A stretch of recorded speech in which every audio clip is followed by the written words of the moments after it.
Good day everyone, welcome back to my YouTube channel, My Backyard Hobby. And for today's video, I'm going to be pasturing my goats because the weather is good and the grass is now dry. So I'm going to be pasturing them here very close and in front of their shelter. So if you did not subscribe yet to my channel, please do subscribe, like, share my videos, and don't forget to click the notification bell so that you will be updated with any video.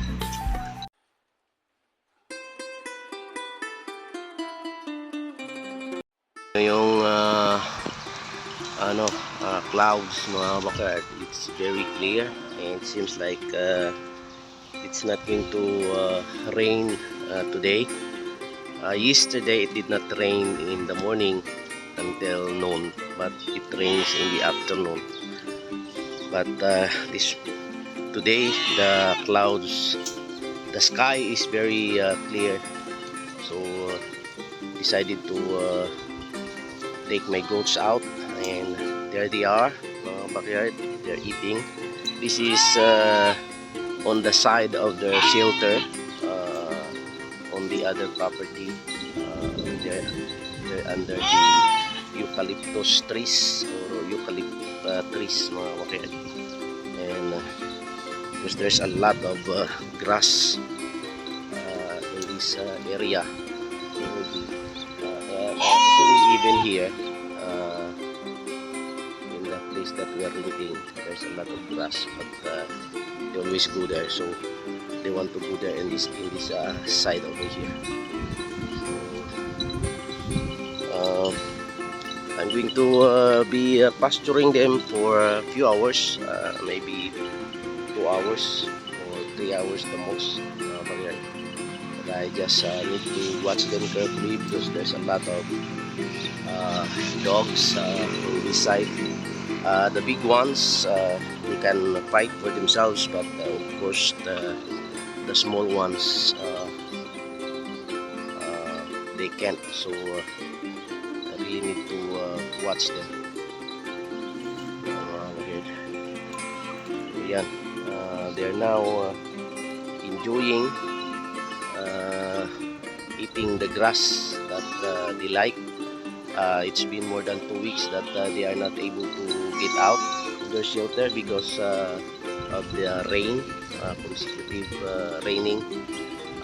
But today they have this time backyard, and now you'll see how they are enjoying now eating this green and fresh grass in that area. Backyard. Yeah. Ito yung ating mga alaga. Ito yung likod na porsyon ng kanilang shelter. At tataas ng damo dito. Maganda yung damo. At pumunta sila dito. Pero pabalik na rin sila dun. Ayan.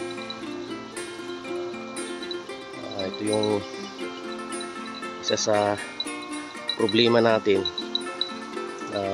mga nag-aalaga ng kambing. Kung sobrang lawak yung pastulan, at least sa ibang mga farm o sa ibang mga nag-aalaga ng maraming kambing, magamit sila ng electric fence para makontrol nila yung mga alaga nila. Pero dito sa atin wala eh.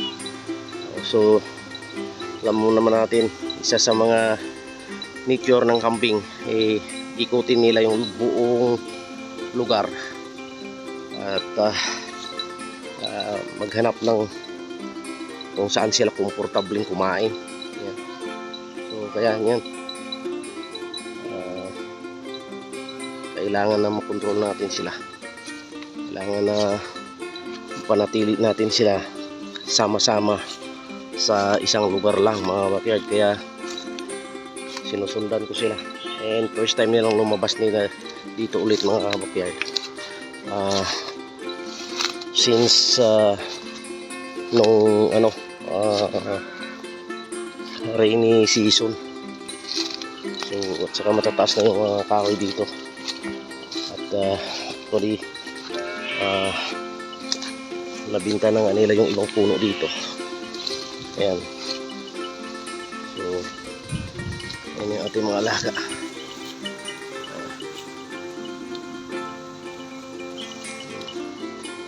Enjoying the grass, the green grass. But of course, kailangan na mabantayan natin sila ng maayos. Kaya hindi ko sila hinayaan na lumayo bago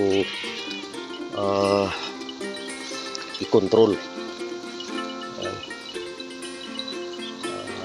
Para hindi sila lalayo at saka hindi sila magkawatak-watak mga weird. Yung hirap habulin kung nagwatak-watak sila mga backyard.